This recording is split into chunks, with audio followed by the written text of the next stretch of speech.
Good evening students. बच्चों, आज हम लोग स्टार्ट करेंगे इसमें अपना नया topic stereo isomerism. Structural isomerism topic हमारा हो चुका है। अब इसमें आएगी स्टीरियो आइसोमेरिज्म। ये होती है due to different arrangement of ligands in space, 3 dimensional space. ये दो टाइप की होती है, एक ज्योमेट्रिकल और एक ऑप्टिकल। पहले हम पढ़ेंगे geometrical isomerism. Geometrical isomerism in coordination number 4। Coordination number 4 में दो हाइब्रिडाइजेशन होते हैं।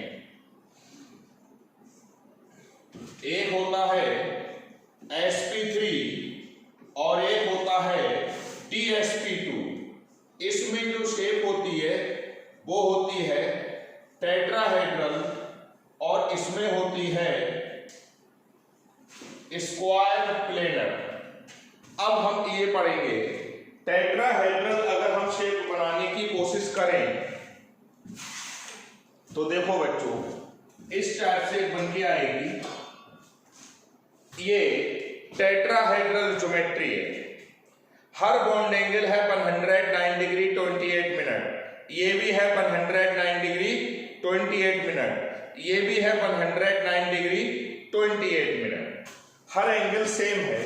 अब देखो, ये ग्रीन और इस पेंसिल, ग्रीन मार्कर और इस पेंसिल के बीच का एंगल है 109 डिग्री 28 मिनट।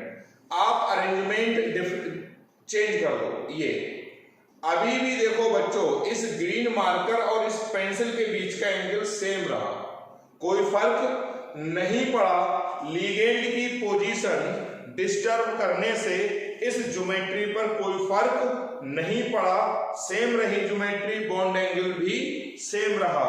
तो आप कह सकते हो कि टेट्राहेड्रल कॉम्प्लेक्सेस में geometrical isomerism is not possible because all the positions are identical. कोई भी लिगेंड कहीं लगा दोगे कोई फर्क नहीं पड़ेगा।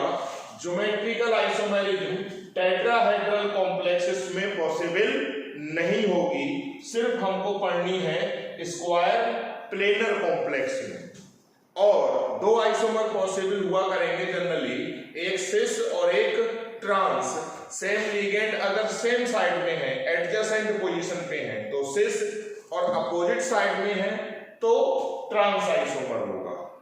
अब हम जो भी पढ़ेंगे ज्योमेट्रिकल आइसोमेरिज्म कोऑर्डिनेशन नंबर 4 की, वो सिर्फ और सिर्फ पढ़ेंगे स्क्वायर प्लेनर कॉम्प्लेक्स में। इसमें नहीं पढ़नी है because all the positions are identical. Next, square planar complex. अब आप देखो कितने टाइप के होते हैं स्क्वायर प्लेनर कॉम्प्लेक्स। एक तो होगा MA4 टाइप का।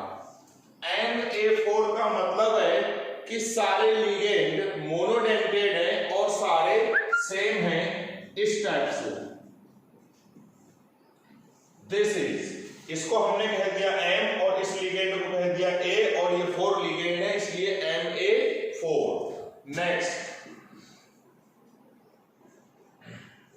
3 लिगेंड एक से हैं और 4th वाला अलग टाइप का है, तो MA3-4। Next, A2, B2, 2 ligand एक से हैं और 2 अदर टाइप के। ये एग्जाम्पल ऐसा है जैसे ये हमने कहा Cl2 और ये कहा Br2। इसको कह दिया A2 और इसको कह दिया B2। Next, A2BC। अब है सारे के सारे लिगेंड अलग अलग। ये जो मैंने बनाया है AA होल ट्वाइस, ये बाइडेंटेड लिगेंड है और बाइडेंटेड लिगेंड का कोऑर्डिनेशन नंबर 2 होता है। AA का मतलब है सिमेट्रिकल बाइडेंटेड, यानी दोनों डोनर एटम सेम होंगे इस टाइप से।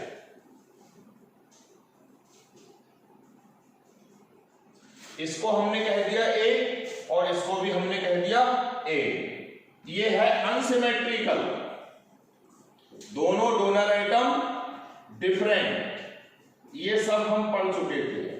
एक डोनर एटम ये होगा और दूसरा डोनर एटम ये होगा। इसको ए और बी बोला गया है, इसको ए और ए बोला गया है।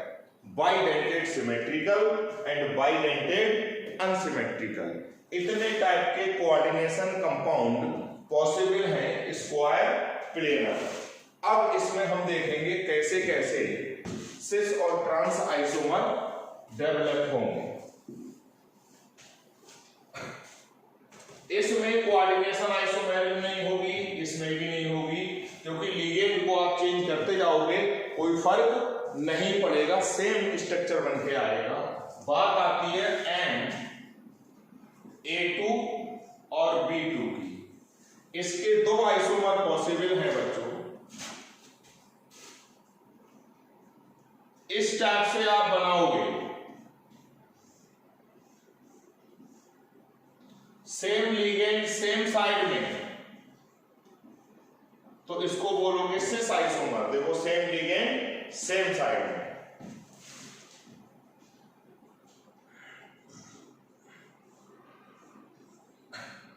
सेम लिगेंड अपोजिट साइड में, this is trans. Same ligand opposite side में, तो इसके दो आइसोमर होंगे, एक सिस और एक ट्रांस। नेक्स्ट केस आएगा A2BC।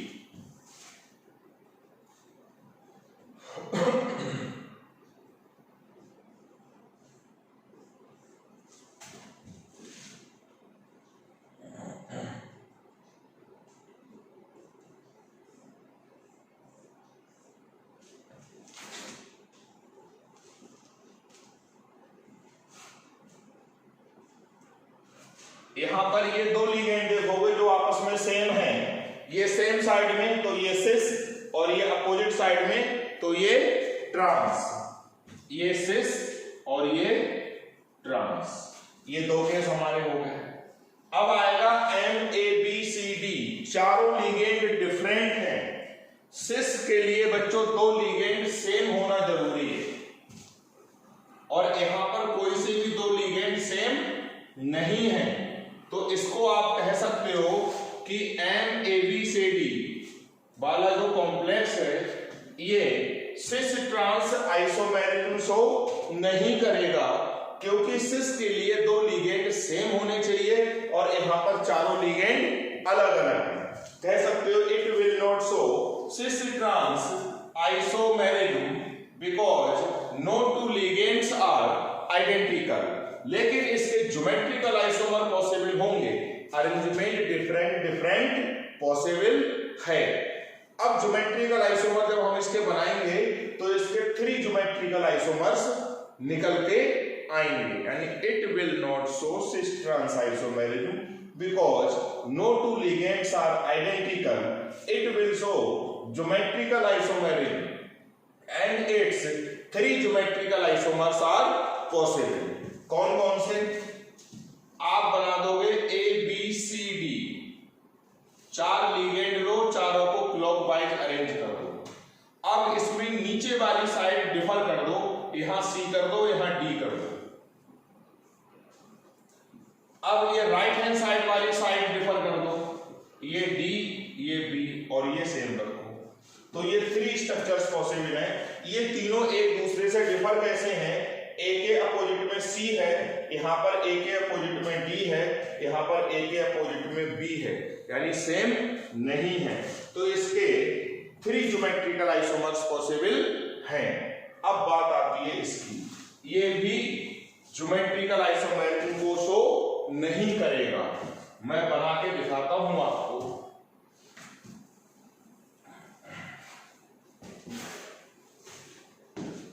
इसको कैसे करेंगे? जैसे इथाइलिन डाइएमीन होता सपोज कर लो, इसकी आप बुक से हेल्प ले लोगे तो उसको हम ऐसे दिखाते NH2 CH2 CH2 और NH2। इसको ऐसे भी नहीं दिखाएंगे, यहां N लिख देंगे, ये वाला N यहां लिख देंगे, यहां पर एक लाइन खींच देंगे इसको कह देंगे EN, यानी ये था इथाइलिन डाई एमाइन, ऐसे ही रिप्रेजेंट होगा।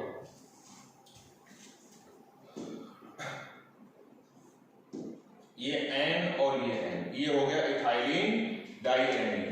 अब अगर इसको आप चेंज भी कर दोगे तो कोई फर्क नहीं पड़ेगा, इसलिए इसमें ज्योमेट्रिकल आइसोमेरिज्म पॉसिबल नहीं होगी, पॉसिबल होगी इसमें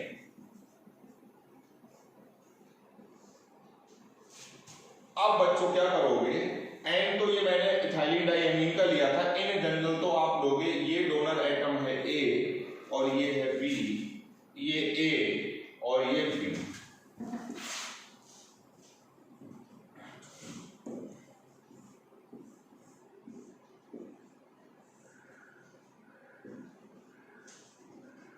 अगर सेम लिगेंड सेम साइड में आ रहे हैं तो सिस, और अपोजिट में आ रहे हैं तो ट्रांस, तो ये हो गया सिस और ये हो गया ट्रांस। तो ये शो नहीं करेगा, ये नहीं करेगा और ये नहीं करेगा, क्योंकि लिगेंड को चेंज करने से स्ट्रक्चर में कोई चेंज नहीं आ रहा है। बाकी ये करेगा, ये करेगा, ये करेगा और ये करेगा, और उसके कैसे कैसे पॉसिबल होंगे सिस और ट्रांस, और कितने पॉसिबल होंगे ये हमने निकालना सीखा। ये एक स्पेशल केस था कि ये सिस ट्रांस आइसोमेरिज्म को शो नहीं करेगा, लेकिन ज्योमेट्रिकल आइसोमेरिज्म को शो करेगा, और इसके 3 ज्योमेट्रिकल आइसोमर्स पॉसिबल होंगे। तो ये थी हमारी geometrical isomerism in coordination number 4। इसके बाद नेक्स्ट लेक्चर में आएगी geometrical isomerism in coordination number 6। Thank you.